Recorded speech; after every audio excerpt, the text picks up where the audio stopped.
Greetings and welcome back to the channel. For most reef aquarists, a fundamental part of the maintenance of our tanks is the tried and true water change. Water changes serve several purposes or functions in the life of our reef tanks. Depending on the type of reef tank we're running, water changes can address a myriad of issues and situations. If we need to make an adjustment to the mineral balance in our tanks, often the simplest solution is a water change. If there is some suspected contaminant in our tanks, the solution? A water change.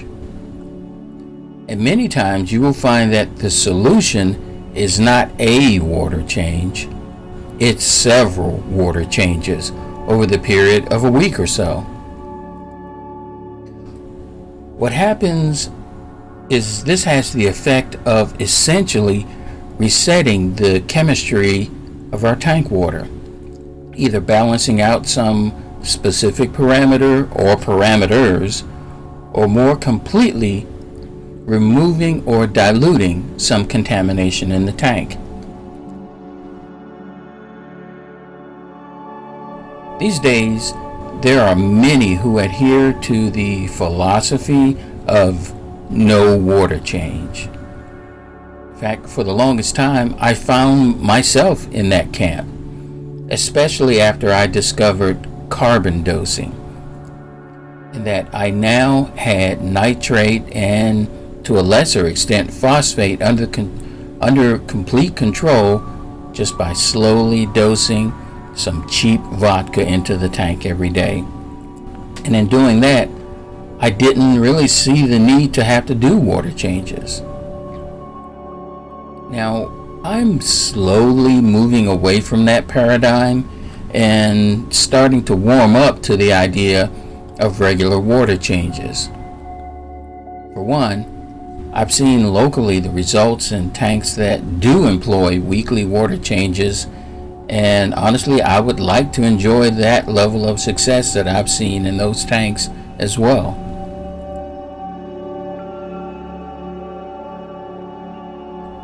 Now, for many of us, water changes are just simply a pain in the neck to do. And human nature often dictates that if a thing is too hard or too tedious to do, then we simply will tend to not do it, or at least not feel inclined to do it. For me, changing the water stems mostly from the idea of diluting contaminants in the water, whatever they may be.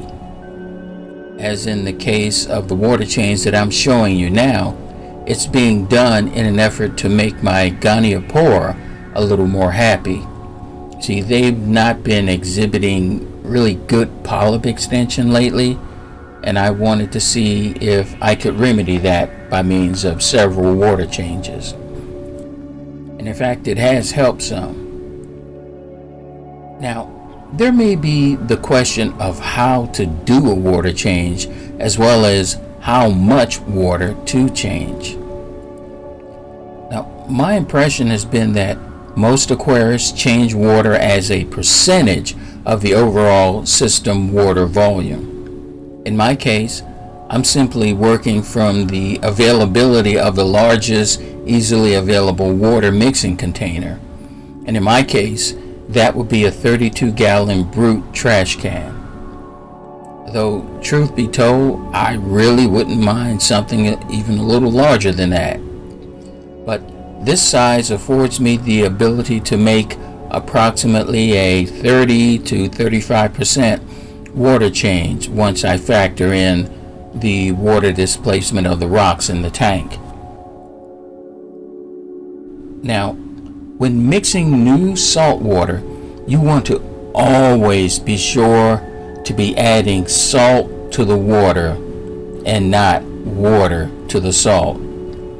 By this I mean have your mixing container already filled, or at least well on its way to being filled before introducing salt. If it's done the other way around, you could run the risk of having some mineral elements of the salt mix precipitate precipitate out immediately due to the concentration at the time the water is added.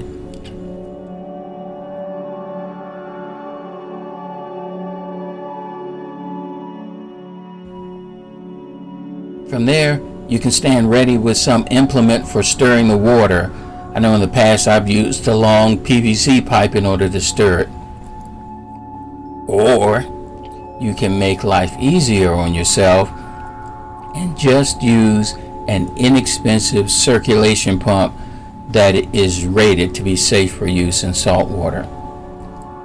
Along with that, a best practice would be to incorporate the use of a heater in order to have the new water matching the temperature of the existing tank water, so as to not be a shock for any of the inhabitants. In my case, I've started to use an air pump and air stone in the mixing vat as well. This is because of the fact that I use instant ocean synthetic sea salt. Say that fast 5 times. And as of late, I found that when I mix it to a specific gravity of 1.026, I end up with an alkalinity reading of nearly 11.5 DKH.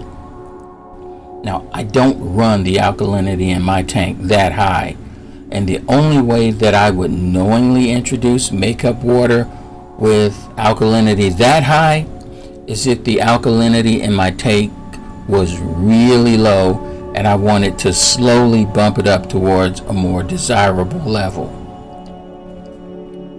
To deal with this, I add approximately 25 to 35 milliliters of an acidic solution in the form of distilled white vinegar. You see, this has the effect of lowering the alkalinity in the new water, but unfortunately it also lowers the pH. So I use an air pump and an air stone running overnight in the water in order to introduce fresh air back in, which tends to elevate the pH back to acceptable levels. In general though, unless you're using a salt that you have rock solid confidence in, it might be a good idea to test the parameters of your water change water prior to putting it into your tank. When it comes to the removal of water from the tank, be sure to shut down all pumps and any other things that depend on those pumps operating. If you have a heater that might run the risk of being exposed to air and shattering the glass, has it been turned off? Are you using a UV sterilizer that is at risk of running dry without water flowing through it? And I have done that in the past. Do you know exactly how much water to remove from your tank? I ask this because it's one thing not to remove enough water and in the end having some excess water left over. It's another matter completely to take out too much water and then having to scramble to mix up more new salt water, because if it's done right, it's going to take several hours to have a stable batch of new water ready to make up the deficit. In my case, I've done the calculation and know that if I mix up a full vat in that brute trash can of new water to about 1 inch from the top of the brute can, then I know that I can take a tape measure and measure 6 inches down from the top of the plastic rim around the tank and place a marker there for the water line to drop to. And in my case, I just use one of my mag floats as a marker, and I measure it twice.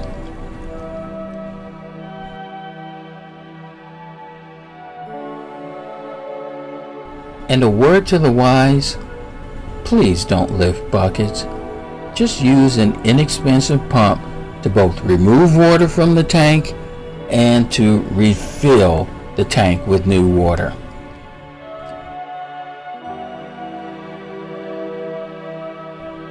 Also, after you perform your water change, please be sure to retest your tank water in order to make sure that no parameters of your water chemistry have been thrown out of whack by the new water.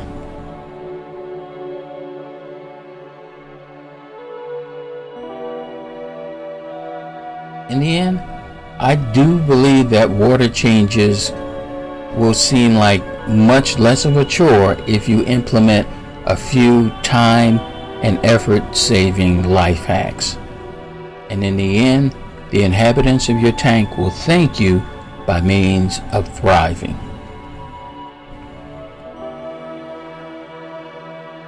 As always, I thank you for sticking with me to this point, and I ask that if you haven't done so, please hit that subscribe button and give a like.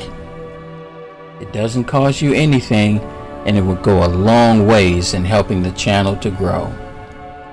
My name is Ed. Thanks for watching, and take care.